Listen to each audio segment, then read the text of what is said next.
Let's pray. Father God, we thank and praise you for this wonderful evening, Lord, as we have gathered here to learn more about you. Open our eyes to see the wonders in the Word of God. Help me to teach the Word of God as it is written by the Holy Spirit, inspired by the Spirit, so that we can be edified and we can grow closer along with you, Father. The early church, how it behaved, how sin entered into the church. Father, you're going to teach today, Lord. Help me to teach everything in a perfect way so that I will not divert the truth away from the Word of God. Thank you once again. Bless everyone, those who are coming. Thank you, Lord. Thank you. Thank you. I commit totally and those who are attending today into your hand. In Jesus' name I pray. Amen. Thank you. Nice meeting you. Okay, today the topic is from the 9th chapter. We are going to see from the Acts of the Apostles, and it's about the church plagued by sin, how sin entered into the church. You know, in fact, Satan was trying to attack the church from outside, and the more he attacked the church was growing more. Every day it was becoming more people were accepting the Lord. Entire Jerusalem were used, many the lakes and sea were used for baptism. That's what 2,000, 5,000. As the church was being persecuted by Satan, the church was growing more and more and more. But in the 9th chapter, you see that instead of persecuting the church from outside, Satan enters into the church. And that happened at that time. It's continuing even today. How Satan is infiltrating into the church and spoiling the moral standard. Share with you the screen. Church plagued by sin. Now, there are chapter 5. There are about Acts chapter 5. I think initially I said chapter 9. No, 9th part, chapter 5. There are about 42 verses in the book of Acts, 5th chapter. And first 11 verses is about Ananias and Sapphira. Then the apostles healed many. And finally, from 17 to 42, the apostles persecuted. But in order to understand the incident of Ananias and Sapphira, what happened at the 4th chapter towards the end, we need to know. Revise it, then we can understand better. Towards the 4th chapter, all believers were in one heart and one mind. No one claimed that any of their possessions of their own, but they shared everything they had. But they were very powerfully testifying to the resurrection of the Lord. That's the point here. The resurrection of the Lord Jesus was being testified everywhere, all over Jerusalem. That is what the early part or throughout the book of Apostles, we can see the apostles testifying the resurrection of the Lord Jesus. And everyone shared their possessions. Those sold everything, they were being equally treated, and their needs were met by each other. From time to time, those who learned the land, or houses, they sold them, brought the money from the sales. They brought it to the apostles. With the one mind, one heart. I don't think it is possible nowadays. And put it at the apostles' feet, and it was distributed to anyone who was need equally. Probably there was no partiality. It was at that time in the early church, it functioned well. Among all that, there is a man called Joseph, a Levite from Cyprus. And his another pet name is Barnabas, son of encouragement. He had his own field, he sold it and brought the money and put it at the apostles' feet. You see, we need to know about this Barnabas. I didn't tell much about this. He is a missionary. His name is Joseph. He is a Levite from Cyprus. And the name meaning is son of encouragement. He is the first one to sell his property. And he accepted Paul, a move that was crucial in the great apostle's development effectiveness. You see, he went along in his missionary journey. He traveled with Paul as a missionary team, first travel. And he is also, as the name indicates, he is an encourager. You see, son of encouragement. He encouraged others to do the ministry. His nickname shows thus one of the most quietly he was a very influential person. He was called also as an apostle, although not one of the 12 disciples. He was also called as an apostle. And he temporarily stayed aloof from Gentile believers like Peter did until Paul corrected him. That's what Barnabas is about. But exactly opposite to Barnabas, there are two characters. And one thing, and his cousin is John Mark, and his auntie is called Mary. That is Barnabas' auntie. It is believed that the upper room was belonging to this Mary only. Not very clear much.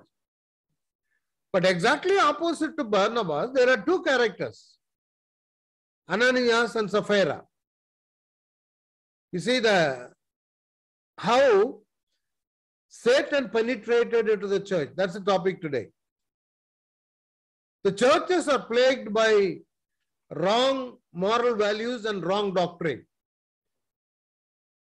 It's happening today everywhere, all over the world. The world has come into the church. Because even the apostles' time, it started. Later, the Catholicism came into the church. All wrong doctrine came into the church. Idol worship came into the church. Using the beads came into the church. Holy waters came into the church. And walking around the temple came into the church. So much of things came into the church. Why? All from pagan religion. Satan was trying to mar the function of the church. He said, as I am holy, you also be holy. And here, the first incident happening in the church, this is a newborn church. They are filled with the Holy Spirit. They were baptized. 3,000 people accepted the Lord. There were men and women there, got baptized, accepted the Lord. So it's a new church born recently, but Satan attacks the church. That's what is okay. All right, the 5th chapter. So Ananias and Sapphira sold the piece of property and they kept back the part of the money for himself. And they brought the rest, only little amount they took it. It is not wrong, is not at all wrong to keep some. And then Peter said, Ananias, how is that Satan has filled your heart that you have lied to the Holy Spirit? And you kept for yourself some of the money and received the land. You see, the thing is, as he told, you say, I sold this land for about 50,000 dirhams or rupees, and I have taken 10,000 rupees, 40 only I have brought it. 40,000 I have brought it for you. But he did not say that. He said, I sold everything for only 40,000. He took it for 10,000 for himself. Or 20,000 he took it, 30,000 brought it. That he is told a lie. That's what the wrong thing is. It's not that taking part of the land sold for himself is not wrong.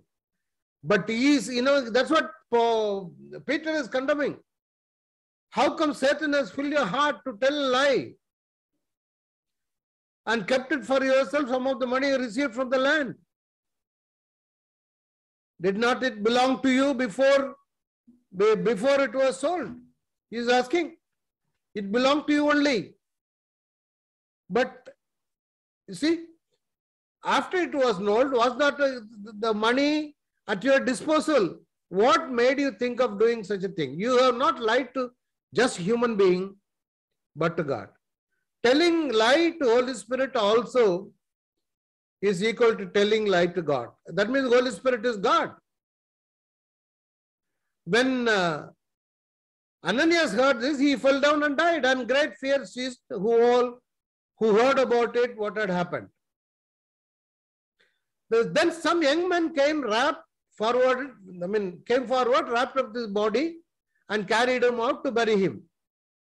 3 hours later, his wife came in, not knowing what had happened. She also at least could have told Peter, sir, we have taken the 20,000 or whatever amount. And Peter asked, tell me, is this the price you and Ananias got for the land? He wanted to test her again. She also lied to the Holy Spirit.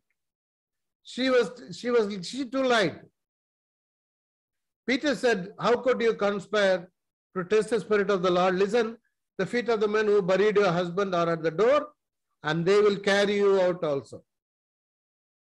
At that moment, she fell down at his feet and died. The young man came and finding her dead, carried her out and buried her beside her husband. Great fear seized the whole church and all who heard about it. You see, the beginning of the church, God wants to warn the people that you cannot do it inside the church. You see, when people make a vow to the Lord, you have to abide by that.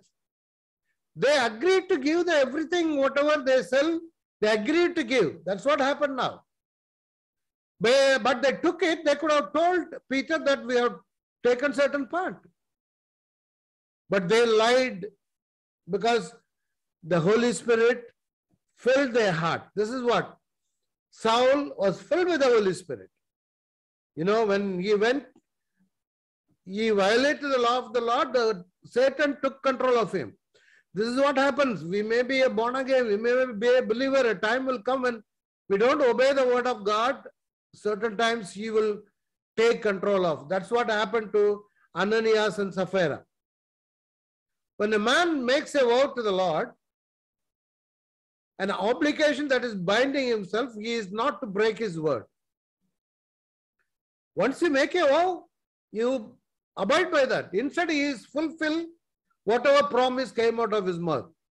When you make a vow to the Lord your God, don't delay paying it, because the Lord your God will certainly demand payment from you, and then you will be guilty of sin. Deuteronomy says. But you need to be always careful. Don't be quick. Don't be in a hurry to make a vow. See that whether we can make a vow, we can fulfill the vow, we can fulfill the promise, then make a vow. See, it is a trap for a person to declare quickly. This is a sacred and only later to have second thought about the vows. No. Keep your promises to God. When you make a promise to God, don't fail to keep it. Since he is not pleased with the fools, keep what you promise. You know, one incident happened in Old Testament, Leviticus. For the first time, you know, the fire came down from heaven and consumed the altar of sacrifice. We have learned earlier. You know, why God, killed these people? He wants to warn the church. You cannot penetrate into church. You cannot allow such thing to happen. If he is not punishing everything every now and then the entire church will be filled with such kind of evil activities. This is what happened. Warning from God in Nadab, Abihu, sons of Aaron. What did they do? Moses and Aaron went into the tent of meeting. First time they constructed the tabernacle. The first time the sacrifice is going to be consumed by the burnt offering was going to be, the presence of the Lord is going to consume the burnt offering. First time. The fire is going to come down from heaven and came down to consume the burnt offering. And the glory of the Lord appeared to all the people. fire came out from the presence of the Lord first time and consumed the burnt offering and the fat portions on the altar.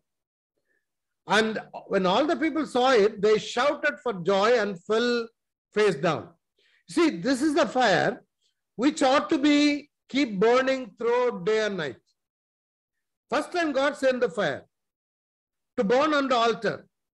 And he told the priests that they have to maintain, they have to see that the fire from heaven is burning round the clock. Day and night they have to fill oil and prepare the wick and do everything. Wick.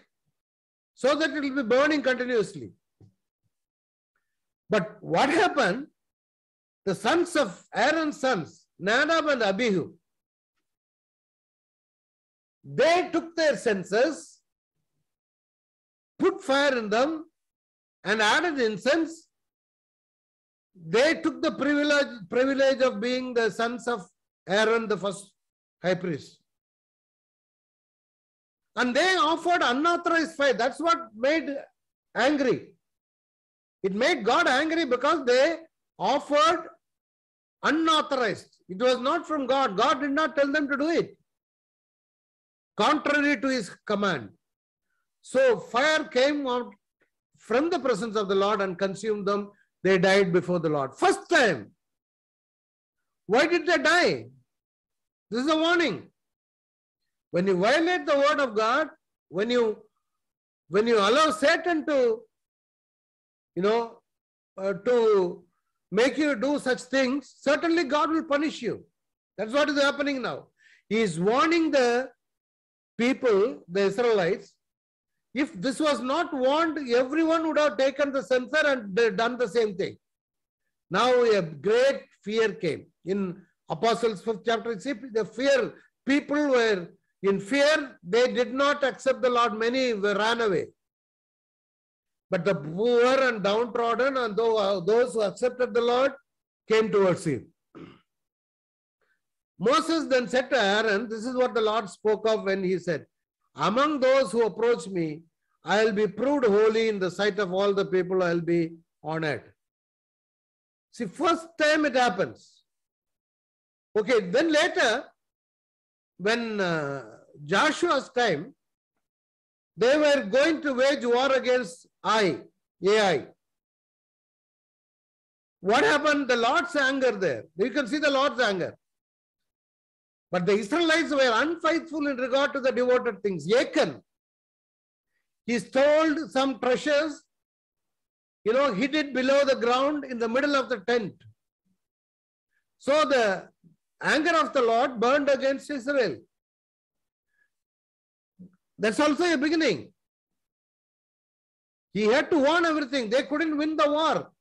You see, the Lord said to Joshua, stand up, what you are doing down? Why you are falling down and crying?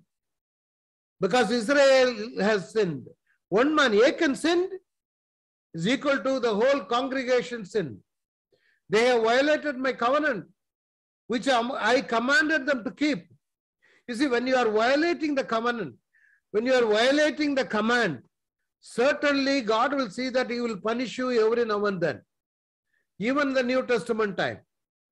When it's marring the church, when it is spoiling the church, the church is filled with such kind of immoral behaviors. Chalta gai, whatever the way you want to live. No. God wants people that you cannot do that inside the church. This is all because of Satan. Satan killed so many people. He came into the church in the form of new doctrine, new salvation. You don't have to get saved now. You live the way you want to live.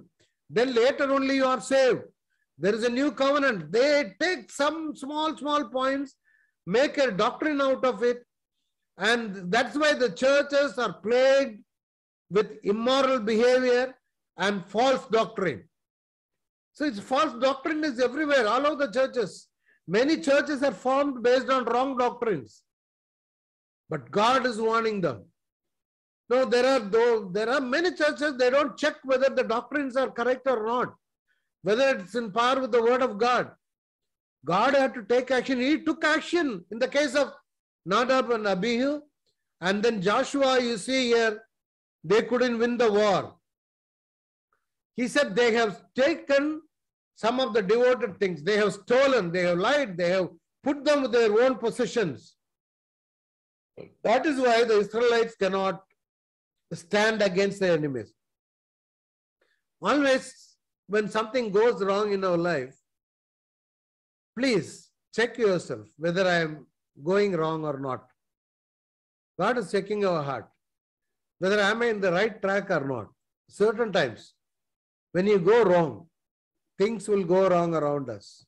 We need to be careful. We need to check yourself. Am I in the right track as long as with the Lord? That's what God wants us to check everything, whether we are in the right track. They turn their backs and run because they have made liable destruction. I will not be with you anymore unless you destroy whatever among you is devoted to destruction. Go and consecrate the people. So the holiness is more important. No matter when, not only in the Old Testament, New Testament time also. Maybe the judgment will come little late, but it will be judged. It cannot go unaccounted. Everything is being watched. Everything is being recorded. You will have to give an account to everything. Whatever the word I speak, whatever you think, whatever you behave, we ought to give an account to every behavior in our life. They are devoted things among you, Israel. You cannot stand against your enemies until you remove them. That's what happened. Sin entered the church. Sin enters. Many churches are, in the West, everywhere is in Africa, West and everything. Cinema is entering and so much of evil things are entering. They say that it's okay. You can live the way you want. But Paul is warning them in the Corinthians, in the book of Corinthians. 5th chapter you see here, it is actually reported there is a sexual immorality among you and of a kind that even pagans do not tolerate. A man is sleeping with his father's wife and you are proud. You see, there are this kind of churches that there are prevailing even today. There are deacons who are having evil behavior, immoral behavior, but they are considered as deacons. I know somebody, a friend of mine told me in his church, one of the big elders, he is a big leader in the church. He murdered someone because of the election problem. He was in the prison because he murdered, it was confirmed, and when he came back, he became a leader of the church again. But he did not repent, he did not cry, he did not say sorry. Because he was a wealthy man, powerful man, they made him one of the deacons once again. But Paul says, shouldn't you rather have gone into mourning? You have to feel sorry. You have to cry, what Lord, in the church such things are happening. Many in the churches is happening. The secured world, people are getting involved in the ministry. As well as they are serving the secured world. They serve two masters. They say that we are yearning. There is so much happening in the West, in India, in Africa, everywhere the ministry is being, the sin entered already inside the churches. That's what he says. You have to mourn for it and put out your fellowship with the man. Remove the man who has been doing in the church. Get him out, send him out. Don't keep such people. You know what happens? When such people are allowed in a church, they'll become a role model. Okay, I can also follow this man. I can also do the same thing. You see, if Ananias and Sapphira were not punished at that time, many would have done the same thing. They would have brought only 25% or 50% and said that I have given you the money. But the Holy Spirit was so truthful, he knew whether they lied or not. And Peter was filled with the Holy Spirit, was able to find out that they lied because of the evil spirit. You see, any church, this is what happening. Many churches are filled with such people and they become role model to the youth. And the youth are being spoiled. They are following such things. If Ananias and Sapphira were allowed to live without being punished, then what would have happened? Many would have followed the principle. And then next is the apostles heal many. See, almost the persecution is gradually starting at the same time. The apostles performed many signs and wonders among the people. They used to meet together in the Solomon's colonnade. This is in the temple. That is the only place where all can gather at a time, because they come there for morning and evening prayer, so they can gather there. But you find in 13th verse, no one dared to join them, even though they were highly regarded by the people. Why? They were afraid because of the death of Ananias and Sapphira. Probably they were indulged in such kind of sin. They did not dare to join because, I am a sinner. If I go to this church, the Holy Spirit might kill me, because these people, just for the sake of money, they have been killed. Some men may be in immorality, even wrong relationship, out of marriage. These kind of things will be certainly punished. So such people who are indulged in sin did not dare to join them. Such people, I've seen people who have done wrong things. Sometimes they don't take communion, they keep away themselves because the guilty consciousness. Maybe they felt guilty and they did not take part, join them. But at the same time, more and more men and women, believed in the Lord. This is what Dr. Luke used to include: women everywhere. You see? So the men and women believed in the Lord and were added to the number. As a result, people brought the sick into the streets, laid them on beds and mats, so that at least Peter's shadow might fall on some of them as he passed by. See, even the shadow, they believed that the shadow of a holy man has power.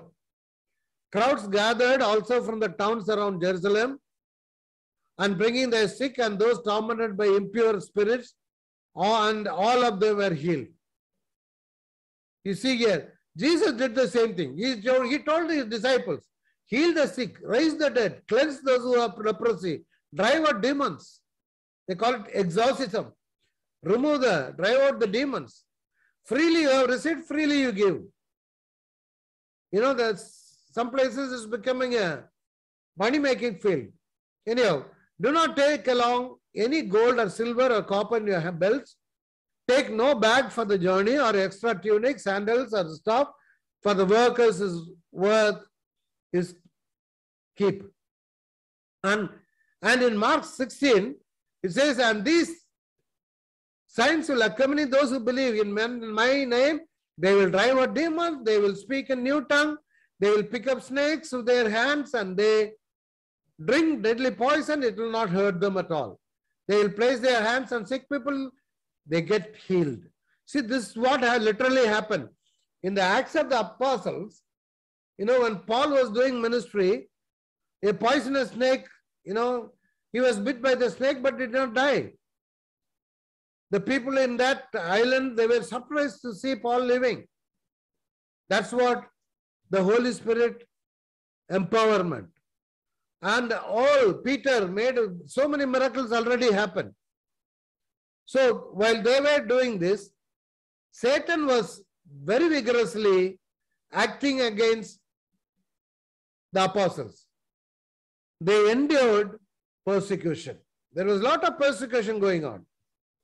You see, 5th chapter 17 to 42, now a second round of persecution is happening. First round happened in the 4th chapter, and now second round begins as the Jerusalem leaders arrest all 12 apostles are arrested.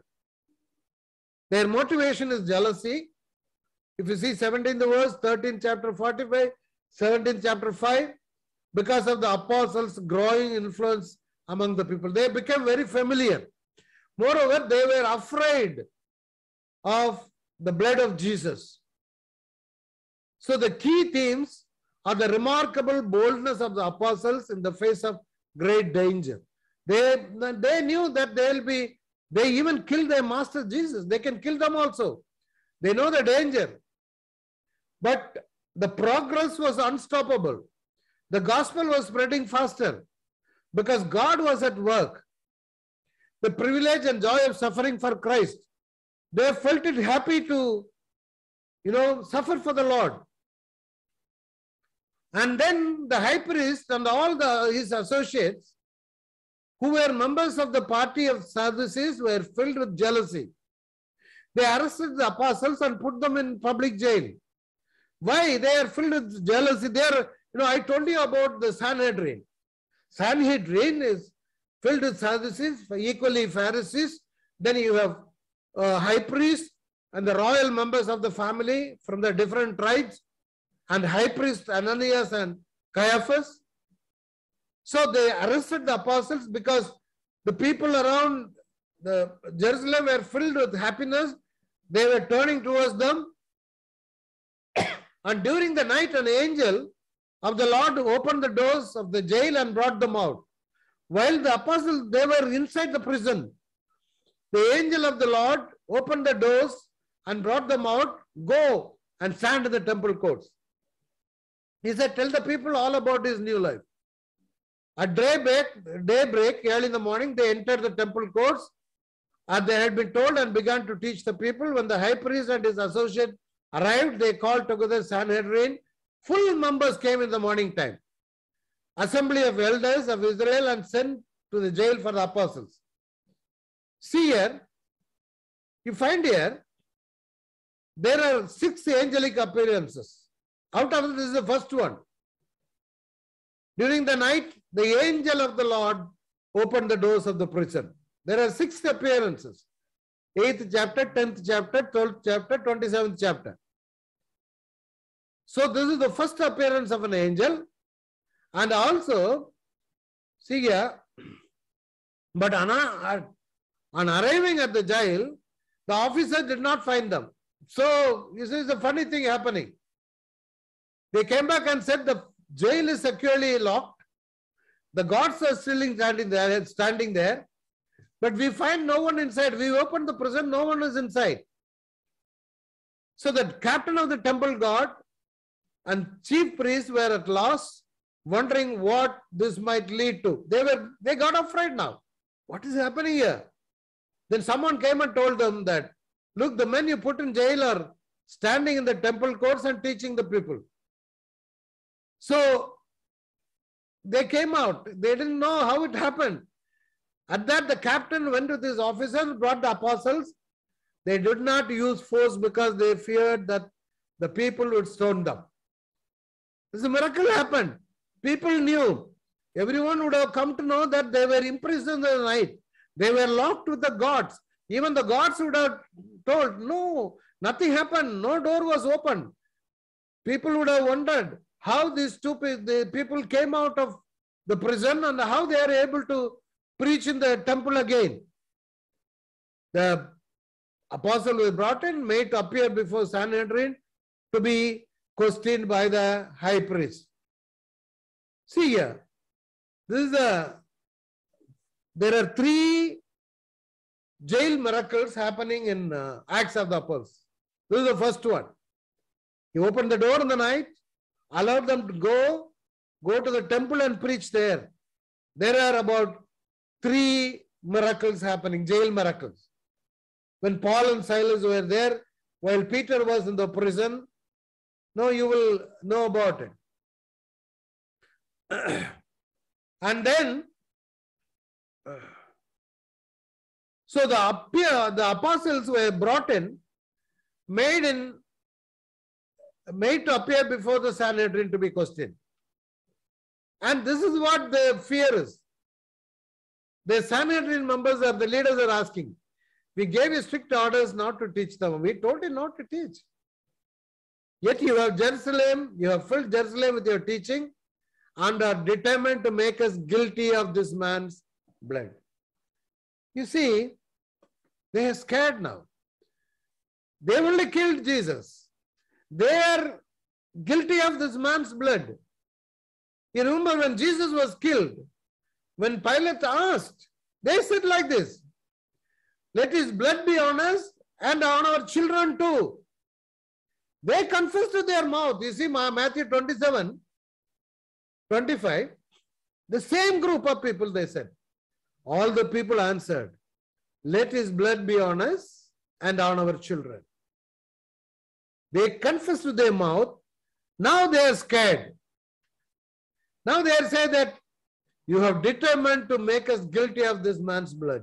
Yes, they are guilty of this man's blood. They are feeling guilty now. Gradually they would have understand. Oh, that's what I feel. I don't know. They would have felt they have seen the miracle happening. A lame man is walking. The dead are being raised. You know, all the miracle happening after the resurrection of Jesus. And this unschooled, uneducated men become powerful in preaching. And also they said, you see, Peter and the other apostles replied, we must obey God rather than human beings. This is what the boldness of the apostles. Had we been in this place or some other else that would have been there, some people would have told straight away, okay, sir, we will not come this side. We will go and preach on that side. But they said, we must obey because they heard the voice of God. God told them, God ordained them, God filled them to go and preach till the ends of the earth. He says that we must obey God rather than human beings, the God of our ancestors. But the same Peter, you see, ancestors raised Jesus from the dead. You see, again, the theme of the preaching is always the resurrection of Jesus. The God of our ancestors raised Jesus from the dead. Again, whom you killed by hanging him on the cross. You know, they were bold enough to talk in front of Sanhedrin. It's a very big Supreme Court. It's a powerful court with the backing of Romans. It's a very powerful people. They can do anything to these people. But they were bold enough to tell them straight away on their face.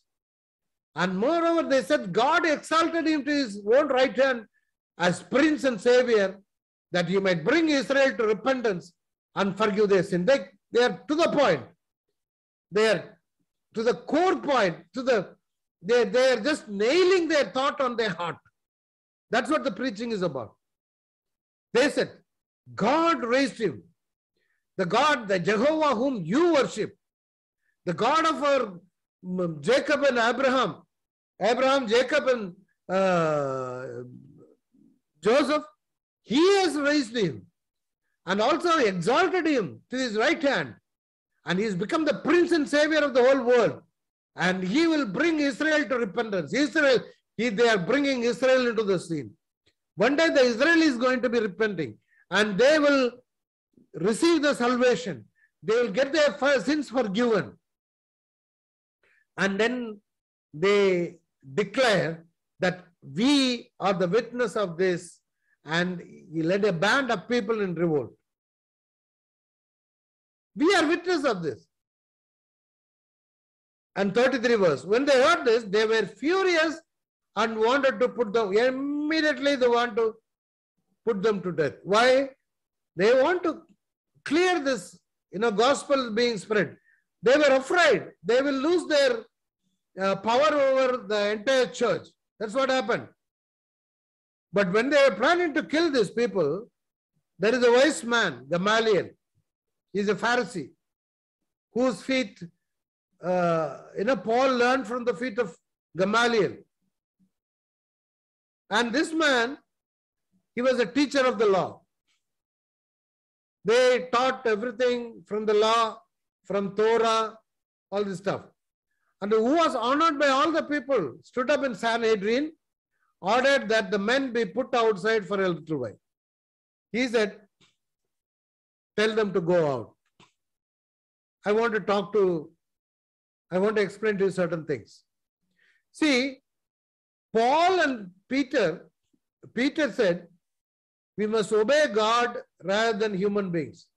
But the same Peter, in the first Peter, he says, same Peter says in first Peter, he writes down, submit yourself for the Lord's sake to every authority instituted among men. But it is contrary to what he said here in the previous verse. We must obey God rather than human beings. That means indirectly he is telling only God you have to obey, not human beings. But in the first Peter he says, submit yourself for the Lord's sake to every authority instituted among men, whether to the king as a supreme authority or to the governors who are sent by him to punish those who do wrong and to command those who do right. But you know why Peter says here, it is for the citizen of a country. It's not with the religious. When it's come to religious, when it's come to your doctrinal, if the government is interfering, you should obey the Lord only. But as a citizen of a country, we need to obey the government. When it comes to the rule of the law, land, the rules in the land, you know, they have their own rules. You have to obey. When they say don't do that, don't do that. But when it comes to, if they tell you not to go to church, not to pray, not to do anything, not to read Bible, you cannot obey them. You cannot, no way. When it comes to the religious part, no government will interfere. That's what happens in some China and all underground churches are happening because they want to obey the Lord. When it comes to religious part, you have to obey the Lord. When it comes to the government rule, you have to obey the government rule. There are some churches where they don't allow people to bow down before the country flag. Patriotism, they don't allow them to give blood. They don't allow them to bow before the national flag. I don't think how far it is with the word of God. Then Gamaliel is telling them, send these people a little outside. I want to give an example. Then he addressed to the Sanhedrin. He told them, men of Israel, consider carefully what intend to do. Be careful with these people. And he is giving an example. Sometime ago, there was a man called Theudas. He said he claimed himself to be a great man. And nearly 400 people followed him. But at the end, what happened? He was killed and his followers were scattered and it came to an end. So if he says one example about Theudas. He said he is a great man, he is a man of God. But when 400 people followed him, they all finished. Then another man appeared, he says, Judas the Galilean, in the days of census. And things, and so is the Holy Spirit. There is something wrong. So he says that in those times, there is some mistake in the verses.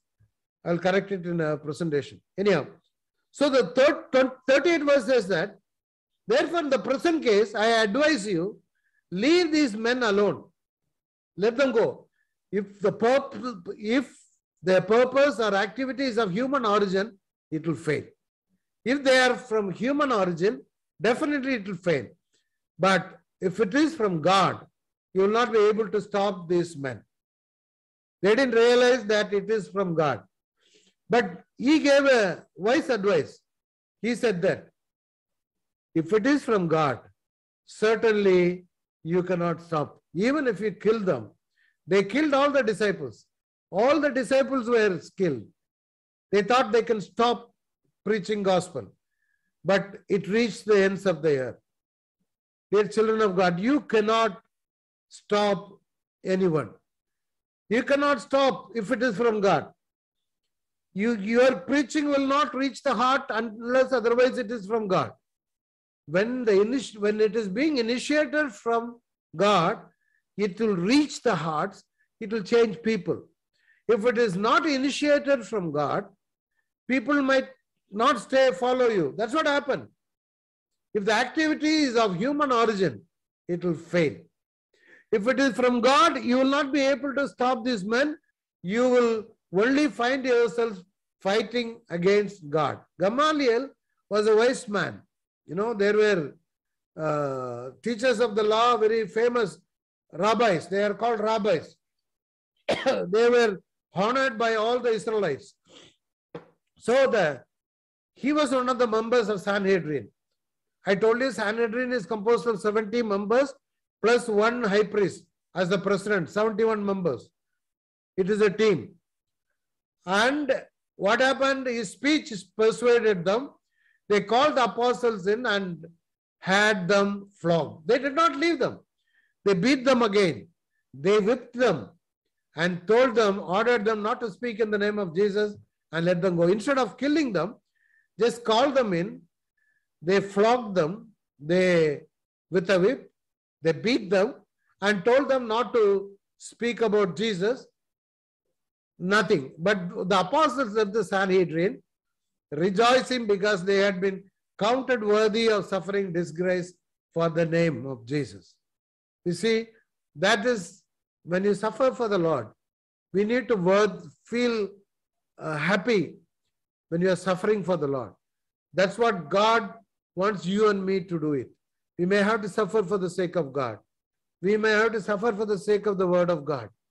But what happened? They counted worthy of suffering disgrace for the name of the Lord. They counted worthy. That all the 12 disciples, they endured death. They faced death with happiness. All, not only the disciples, so much of early apostles, they faced death. They embraced fire. They embraced death. They were thrown into the animals. They were burnt at stake. For translating Bible, even the late, early 20th, 19th century, 20th century, so many are persecuted, but they counted worthy to suffer for the Lord because they remember all the suffering of the Lord Jesus Christ.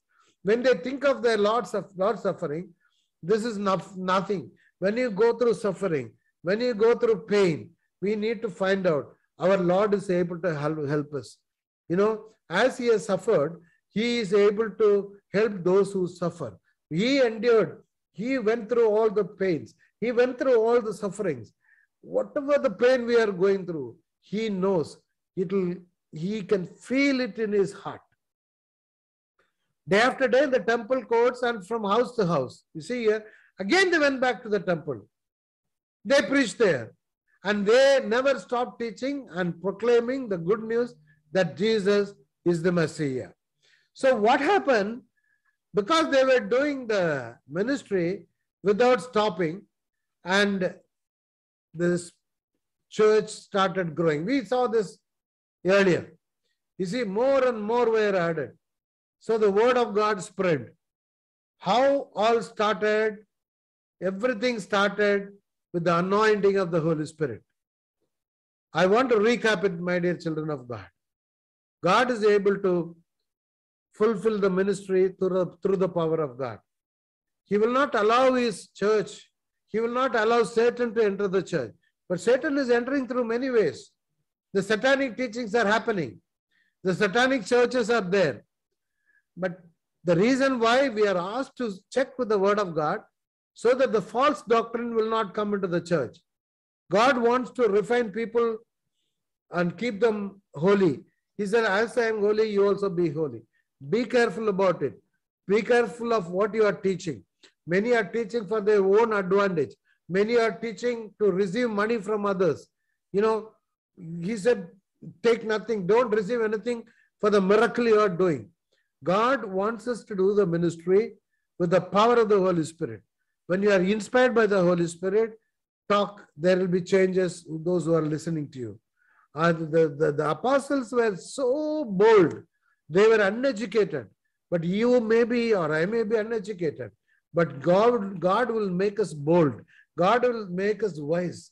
When you read, the more you read the word of God, you will become a blessed person. Your family will be blessed. Your children will be blessed. Your grandchildren will be blessed. They will be used by God for the kingdom of God. We need to abide by the word of God. Don't deviate. Don't allow the deviation. Don't allow, don't deviate from the word of God. Don't look at others and follow. See whether so and so, there are so much of the wrong doctrines going on. The church is, plagued, filled with the evil habits, filled with, doctrinal mistakes, filled with, morality, so much of wrong values. So much of things are happening. But we, the children of God, need to check whether things are so and then walk in the straight way. Correct the path. Whoever it is teaching, if it is wrong, tell them straight away. Don't preach to convince people. The preachings are being done in many churches where they for the sake of they don't want to lose the members. So they will not, preach corrective surgery. They will be giving all prosperous teaching. God is blessing you. God is filling your account. These kind of teachings are going on in the churches. When there is correction, you need to correct the wrongdoings. That's what the Holy Spirit is trying to teach us, that He's trying to correct the church in the first phase. What happened when the fire came down from heaven? When Nadab and Abihu did the wrong thing, He corrected it every now and then. So we need to correct things. If not, the church will be corrupted very soon. Our children will be corrupted. Whole calling will be deviated. God wants us to be in the right track with the word of God. Whether things are so, we need to preach wrong doctrine. Let us pray. Father God, we praise and thank you for this wonderful evening, Lord. As I have preached about the first sin in the church, help us, Lord, to find out what's wrong with the churches. Correct it, Father. Such things, I pray that such things will not happen in our churches, Lord. Correct these people, Lord. Let there be a sound doctrine being taught there. Thank you once again for this day. Give us the boldness of the apostles, Lord, so that the gospel reached us, Father, because of the boldness of the apostles, Lord, Father. Thank you once again for this evening. I bless those who have attended today. Bless everyone in the name of Jesus. Thank you, Lord. God bless everyone. Meet their needs. Heal the sick, Father. Thank you once again for this lovely day. In Jesus' name I pray. Amen, amen, amen. God bless you all. Thank you.